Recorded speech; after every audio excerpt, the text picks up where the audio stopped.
দ্রুত ন্যূনতম সংস্কার শেষ করে ডিসেম্বরের মধ্যে নির্বাচন দিতে রোডম্যাপ ঘোষণার দাবি জানিয়েছেন বিএনপি মহাসচিব মির্জা ফখরুল ইসলাম আলমগীর। প্রধান উপদেষ্টার সাথে বৈঠকে তিনি এ দাবি জানান। সংলাপ প্রসঙ্গে ব্রিফিংয়ে প্রেস সেক্রেটারি শফিকুল আলম বলেন, সকল রাজনৈতিক দল একমত হলে ডিসেম্বরে হবে নির্বাচন। আরো জানাচ্ছেন ইয়াসিন রানা। চলমান রাজনৈতিক পরিস্থিতি নিয়ে প্রধান উপদেষ্টা ডক্টর মোহাম্মদ ইউনূসের সাথে বৈঠক করেন বিএনপি মহাসচিব মির্জা ফখরুল ইসলাম আলমগীরের নেতৃত্বে 3 সদস্যের প্রতিনিধি দল। বৈঠক শেষে মির্জা ফখরুল ইসলাম বলেন, নির্বাচন বিগত সময়ে বিএনপি নেতাকর্মীদের বিরুদ্ধে হওয়া মিথ্যা মামলা প্রত্যাহার, আওয়ামী লীগের দোসর সরকারে আমলা এবং ব্যাংক ডাকাতদের বিরুদ্ধে ব্যবস্থা গ্রহণ করা সহ নানা ইস্যুতে কথা হয়েছে প্রধান উপদেষ্টার সাথে। এই যে ঘটনাগুলো ঘটেছে এর দায় সরকার এড়াতে পারেন না।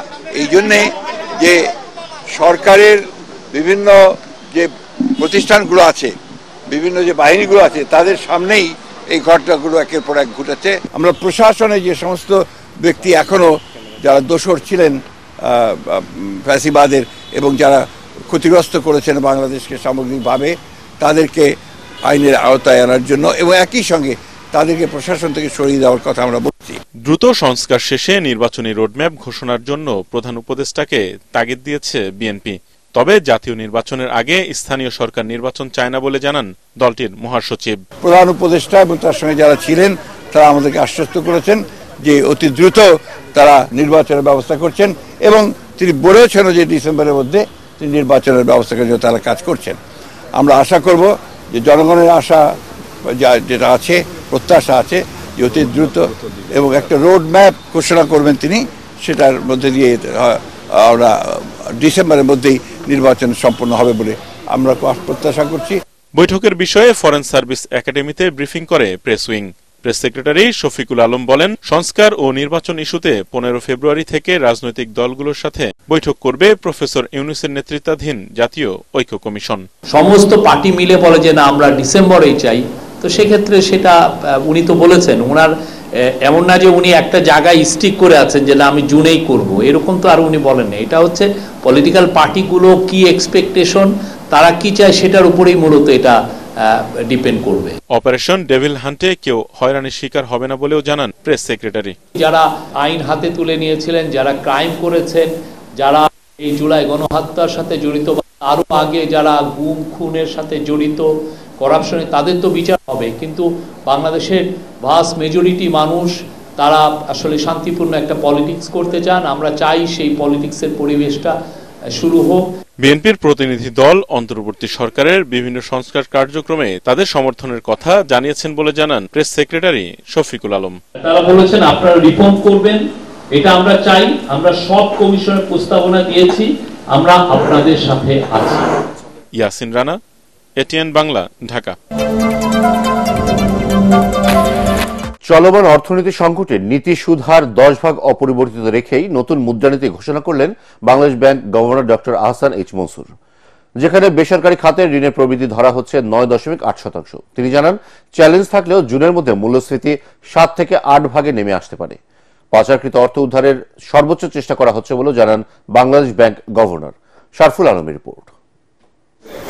অন্তর্বর্তীকালীন সরকারের এবং বর্তমান গভর্নরের প্রথম মুদ্রানীতি ঘোষণা করল বাংলাদেশ ব্যাংক। নিত্য প্রয়োজনীয় পণ্যের ঊর্ধ্বগতির মধ্যেই বড় ধরনের তেমন কোনো পরিবর্তন ছাড়াই 2024-25 অর্থ বছরের দ্বিতীয় মেয়াদে সংকটকালীন অর্থনীতির মধ্যেই এই মুদ্রানীতি ঘোষণা করা হলো। এতে নীতি সুদ হার কমানোর প্রস্তাব থাকলেও নতুন মুদ্রানীতিতে তা 10 ভাগেই অপরিবর্তিত থাকছে। এছাড়া বেসরকারি খাতে ঋণের প্রবৃদ্ধি অপরিবর্তিত রেখে 9.8%ই রাখা হয়েছে। তবে গেল ডিসেম্বরে বেসরকারি খাতে ঋণের প্রবৃদ্ধি অর্জিত হয়েছে 7.3 ভাগ বলে জানিয়েছে বাংলাদেশ ব্যাংক। এটার মূল কারণটা হচ্ছে যে ব্যালেন্স অফ পেমেন্টে আমরা যখন দেখি আমরা একটা স্বস্তির জায়গায় আছি। আমাদের কারেন্ট অ্যাকাউন্টে এখন উদ্বৃত্ত আছে, স্বল্প হলেও উদ্বৃত্ত। গত বছর এই সময় এটা একটা বড় ঋণাত্মক একটা ভাব ছিল, একটা বড় রকমের ড্রেন হচ্ছিল কারেন্ট অ্যাকাউন্টের থ্রুতে। 2 নম্বর যদি আমরা দেখি ফাইন্যান্সিয়াল অ্যাকাউন্টেও আমরা একটা বড় উদ্বৃত্ত আছে 1.5 বিলিয়নের মতো। তো সেটাও আমাদেরকে কনফিডেন্স দিচ্ছে যে আমাদের যে ফ্লো অফ ফান্ড ওভারঅল, সেটা বৈদেশিক সাহায্য থেকেই আসুক, এফডিআই থেকেই আসুক, কোনোটা কম আসবে কোনোটা বেশি আসবে, সব মিলিয়ে আমরা একটা সন্তোষজনক অবস্থায় আছি, একটা সারপ্লাস পজিশনে আছি। মূল্যস্ফীতি নিয়ন্ত্রণের চ্যালেঞ্জকে মাথায় রেখে বাংলাদেশ ব্যাংক এবারের মুদ্রানীতি প্রণয়ন করেছে। তবে গভর্নরের আশা জুনের মধ্যেই মূল্যস্ফীতি 8% এবং 2026 সালের শুরুতে তা কমে 5 ভাগে নেমে আসতে পারে। ইনফ্লেশনটা যেন জুন মাসের শেষে, অর্থাৎ জুন মাসের ডাটা যখন আসবে, এটা যেন 7-8%-এর মধ্যে থাকে। এটা প্রথম থেকে আমি বলছি, এখনো সেটাই বলছি। আমার মনে করি যে আমাদের যে এক্সপেকটেশন, সেটাতে বড় কোনো পরিবর্তন এখনো হয় নাই। আমাদের যে উদ্দেশ্য ছিল যে এক্সচেঞ্জ রেটকে স্টেবল করব, আমরা সেখানে আমরা মনে করি যে আমরা মোটামুটিভাবে সাকসেসফুল। দুর্বল ব্যাংকগুলোকে আরো তারল্য সহায়তা দেয়া এবং 1 থেকে 1.5 বছরের মধ্যে ব্যাংক সংস্কারের কাজ শেষ হবে বলেও আশা প্রকাশ করেন governor Ahsan H Mansur. Sharful Alam, ATN Bangla, Dhaka. যারা বিশৃঙ্খলা সৃষ্টি করে দেশ নিয়ে ষড়যন্ত্র করবে তাদের বিরুদ্ধে কঠোর ব্যবস্থা নেওয়ার হুঁশিয়ারি দিয়েছেন প্রধান উপদেষ্টা ডক্টর মোহাম্মদ ইউনূস। তার আশঙ্কা, পতিত স্বৈরাচার আওয়ামী লীগ পতন মেনে নিতে না পেরে সামনে আরো বিশৃঙ্খল পরিস্থিতি তৈরি করতে পারে। এজন্য সবাইকে সচেতন থাকার তাগিদ দেন তিনি। জুলাই আন্দোলনে শহীদ পরিবার এবং আহতদের সঙ্গে মত বিনিময় শেষে ডক্টর ইউনূস বলেন, 24 গণঅভ্যুত্থানের শহীদ ও আহতরাই ইতিহাসের স্রষ্টা। আরো জানাচ্ছেন আদ্দিন সজীব। জুলাই বিপ্লবের মাধ্যমে স্বৈরাচারের দীর্ঘ শোষণ, বঞ্চনা, নির্যাতন, নিপীড়নের অবসান করল যারা, সেই শহীদ পরিবার আর আহতদের এখনো পথে নামতে হয় নানা দাবি নিয়ে। সেই ক্ষোভ আর অসুবিধার কথা শুনতেই প্রধান উপদেষ্টা ডেকে নিলেন এই পরিবারগুলোকে।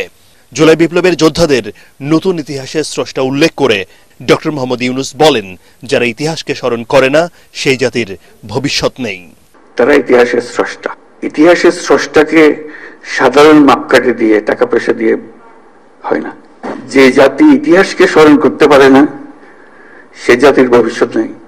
এই যে মুক্তিযুদ্ধ মন্ত্রণালয়ের কারণে মুক্তিযোদ্ধারা তারা এক জায়গাতে সরকারের অংশ হয়ে গেছে, এটা কেউ বুঝতে পারবে না। আপনারা আজকে এই মন্ত্রণালয়ের অংশ হয়ে গেলেন। এটা জুলাই স্মৃতি পরিদপ্তর সৃষ্টি হয়েছে, যেটা আপনি যাই করেন না কেন সরকারের কাঠামোর ভেতরে ঢুকে গেছে। এটা মস্ত বড় খবর। সরকার বড় কঠিন জিনিস, তার সঙ্গে বোঝাপড়া করা বড় কঠিন। অনেক সময় বহু কষ্ট করে কিছু করা যায় না, কিন্তু একবার ঢুকে যেতে পারলে তারা বাইর করতে পারে না। জুলাই বিপ্লব দমনে ছাত্র নাগরিকদের যারা নির্মমভাবে হত্যা করেছেন তাদের দৃষ্টান্তমূলক বিচারের আবারও প্রতিশ্রুতি দেন ডক্টর মোহাম্মদ ইউনূস। সে আমারে পিটবে, আমি পিটবো, এটা এই পিটাপিটির শেষ কোনোদিন হবে না। তাদেরকে বোঝাতে হবে তোমাদের রাস্তা ভুল, যা করেছো মাপ চাও। তোমরা বিচারের কথা বলেছো, অনেক সময় বিচার তো হবে, বিচারের কাজ সরকারের দায়িত্ব বিচার করা। এবং তোমরা তাৎক্ষণিক বিচার চেয়েছো, এখানে অনেকে তাৎক্ষণিক এক্ষুনি বিচার চাই। বিচারের মুশকিল হলো যে তাৎক্ষণিক হয় না এই জিনিস, কারণ তাৎক্ষণিক হতে হলে অবিচার হয়ে যায়। বিচারের মূল জিনিসটা হলো এটা সুবিচার হতে হবে, অবিচার যেন না হয়। আমরা অবিচারের বিরুদ্ধে দাঁড়িয়েছিলাম বলেই আজকে এই সংগ্রাম হয়েছে, এই আত্মত্যাগ হয়েছে। বিশৃঙ্খলা সৃষ্টিকারীদেরকেও সতর্ক করে প্রধান উপদেষ্টা জানান, আবারও এমন পরিস্থিতির পুনরাবৃত্তির চেষ্টা হলে কঠোর হাতে দমন করা হবে তাদের। সম্প্রতি যেসব ঘটনা ঘটলো তোমাদের চোখের সামনে হলো, এটা একবার না, আরো সামনে আরো বহু রকমের ঘটনা ঘটবে। তাদেরকে তাড়িয়ে দিয়েছ, তারা বলতেছে আমরা সহজে মেনে নেব না। মানাতে হবে আমাদেরকে, এই জায়গা থেকে সরে গেলে হবে না। তোমরা একবার জয় করে পুরো বাংলাদেশ নতুন বাংলাদেশ করে ফেলেছো। এই নতুন বাংলাদেশের ভিতরে যারা গন্ডগোলের সৃষ্টি করতে পারে তাদেরও নিশ্চিহ্ন করবো আমরা। তাদেরকে দলে মিলিয়ে ফেলবো, নিজেদের মধ্যে নিয়ে আসবো, আর তা না হলে আইনের কাছে সুপর্দ করে দেব। শহীদদের স্বপ্নের দেশ গঠনে জুলাইয়ের বীর যোদ্ধাদেরও সহযোগিতা প্রত্যাশা করেন তিনি। আদ্দিন সজীব, এটিএন বাংলা, ঢাকা। অমর একুশে বইমেলায় একটি স্টলে বাক বিতণ্ডা হট্টগোলের ঘটনায় তীব্র নিন্দা জানিয়েছেন প্রধান উপদেষ্টা ডক্টর মোহাম্মদ ইউনূস। তিনি বলেন, এ ধরনের বিশৃঙ্খলা আচরণ বাংলাদেশের নাগরিকের অধিকার এবং দেশের আইন উভয়ের প্রতি অবজ্ঞা প্রদর্শন করে। রাতে প্রধান উপদেষ্টা প্রেস উইং থেকে পাঠানো বিবৃতিতে বলা হয়, অন্তর্বর্তীকালীন সরকার, পুলিশ এবং বাংলা একাডেমি কর্তৃপক্ষকে ঘটনাটি তদন্ত করে দোষীদের বিচারের আওতায় আনার নির্দেশ দিয়েছে। মেলায় নিরাপত্তা জোরদার করতে এবং এই তাৎপর্যপূর্ণ স্থানে যেন কোনো অপ্রীতিকর ঘটনা না ঘটে তা নিশ্চিত করতে পুলিশকে সব ধরনের ব্যবস্থা নিতে নির্দেশ দেওয়া হয়েছে। জানা গেছে, নির্বাসিত লেখক তসলিমা নাসরিনের বই রাখায় 21শে বইমেলায় সব্যসাচী প্রকাশনার স্টলে একদল বিক্ষুব্ধ লোকের রোষানলে পড়েন প্রকাশক শতাব্দী ভব। গতকাল সন্ধ্যায় তৌহিদি জনতার নামে একদল লোক স্টলটিতে গিয়ে হট্টগোল সৃষ্টি করে এবং স্টল বন্ধ করে দেয়।